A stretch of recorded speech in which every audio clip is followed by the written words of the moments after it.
sulung telah lahir pada tanggal 30 Mei 1968. Kehadiran puteri ini menjadi penambah seri kepada ibu dan ayahnya. Puteri comel ini diberi nama Ku Pek Yen. Cikgu Ku Pek Yen mendapat pendidikan awal di SJKC Sin Kuang. Beliau menimba ilmu di sini bermula dari darjah 1 sehingga darjah 6. Seterusnya, Cikgu Ku Pek Yen bernaung di SMK Cik Tom dari tingkatan 1 sehingga tingkatan 5. SMK K. Johari pula dipilih oleh beliau bagi menyambung pendidikan di peringkat tingkatan 6. Guru berdedikasi ini memilih Maktab Perguruan Teruntum Kuantan bagi memenuhi impiannya untuk menjadi guru. Beliau berjaya menggarap sijil perguruan pendidikan sekolah rendah dalam penjurusan Bahasa Cina. Seterusnya, Cikgu Ku Pek Yen meneruskan kecemerlangan pendidikannya di Universiti Sains Malaysia dalam bidang sains kemasyarakatan major ekonomi.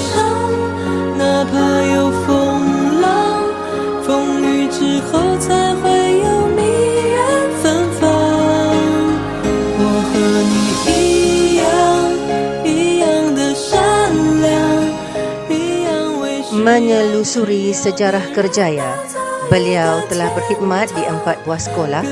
Penempatan pertama beliau sebagai guru ialah di SJKC Peng Min Kejai Kuala Ketil dari tahun 1992 hingga 1997. Diikuti SJKC Chenghua Gurun dari tahun 1998 hingga 2001 dan seterusnya SMK Gurun dari tahun 2002 hingga 2007. Setelah itu, beliau ditempatkan di SMK Baka Arang pada tahun 2008 hingga 2026 dan bakal mengakhiri perkhidmatan perguruan di sekolah ini pada tarikh 30 Mac 2026 dalam pilihan bersara wajib ketika berumur 58 tahun. Guru cemerlang ini mendapat anugerah perkhidmatan cemerlang sebanyak 3 kali, iaitu pada tahun 2007, 2019 dan 2024, selaras dengan sumbangan beliau yang gemilang di dalam dunia pendidikan.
Selamat bersara Cikgu Pek Yen. Semoga Cikgu Pek Yen menikmati fasa-fasa indah, bahagia, tenang dan sihat di waktu persaraan. Jasa Cikgu Ku Pek Yen mendidik anak bangsa tidak mampu untuk dinilai dengan wang ringgit dan tidak mampu kami membayarnya. Pergi ke taman membawa raga, pergi bersama dara jelita. Jasamu Cikgu amat berharga, tidak ternilai berbanding harta. Berjalan laju di atas titi, jangan pula berlari melulu. Jika rindu bertaut di hati, jenguklah kami, jangan malu. Terima kasih atas jasamu, Cikgu Pek Yen。